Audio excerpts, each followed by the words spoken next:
we're going to show you how to make a worm trap.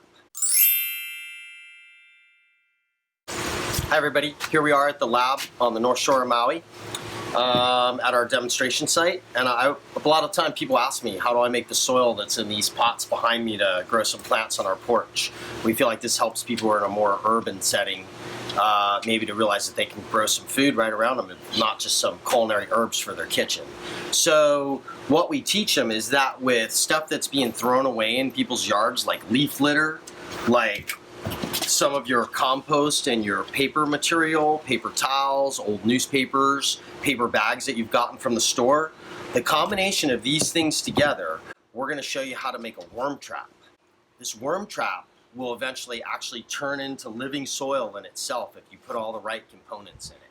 But this is part of a process we use to teach people how to make a cubic yard of living soil. And that starts with getting all of these little creatures together that are going to chew up the material and are going to make it into this living compost. So everybody can find a 3-gallon bucket. It's got holes in the bottom. You're going to plant something in it. So I just want you to go under a tree and fill it with leaves and some sticks and some other stuff. Ideally, if you could soak this in a bucket of water overnight, would even be helpful as well, because it would absorb a lot of moisture. So this one was soaked in a little bit of water, and it had a couple wet paper towels thrown on the leaves and a little bit of cinder. That could be beach sand. That could be just a handful of dirt from in your yard. And what that's going to do is that in the water is going to kind of hold them all down together like this that you see here.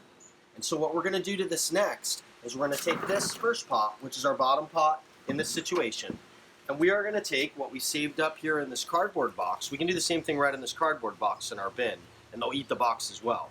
But we're going to take paper towels. We're going to take banana peels. They love banana peels in particular.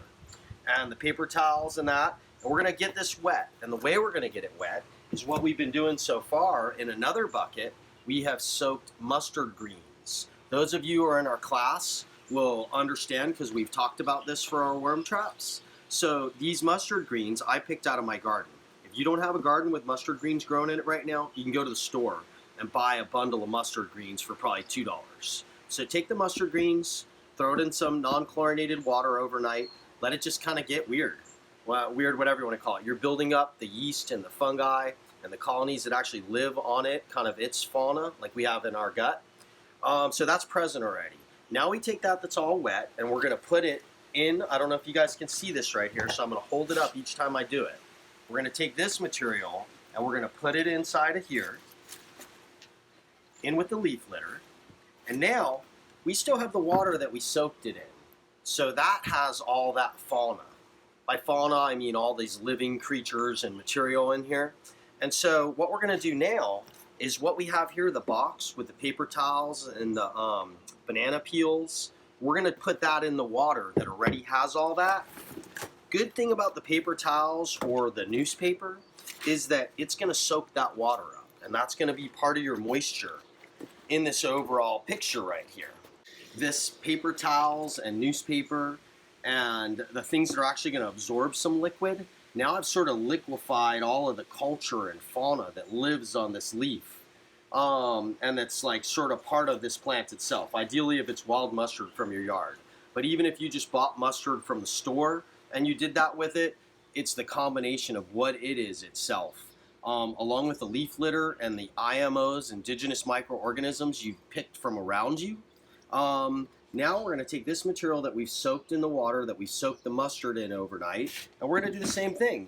We're going to put this in our basket, and now we have all these leaves, we have the wet paper towels that have been soaked, we have a handful of cinder in it, and we're simply going to take a second bucket with leaves on the top of it. On these leaves, we're probably going to put some wet paper towels and some wet newspaper as well, as to give it some weight and keep everything wet. This is simply going to be put on a place in the ground where we know there's worms at, in the leaf litter under a tree or somewhere where it's moist. And now you're going to put this one on top of it. You're going to squeeze it down. You're going to water it every 2 days.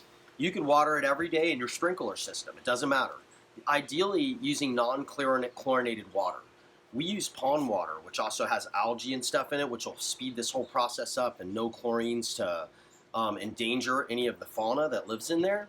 So in 2 weeks, you're going to come back to this, and it is going to blow your mind. You're going to come to a ball of worms that you would have probably paid $50 for somewhere, and it's going to be a combination of the worms that live in your area. And you're going to be like, wow, where'd these red worms, composting worms, come from?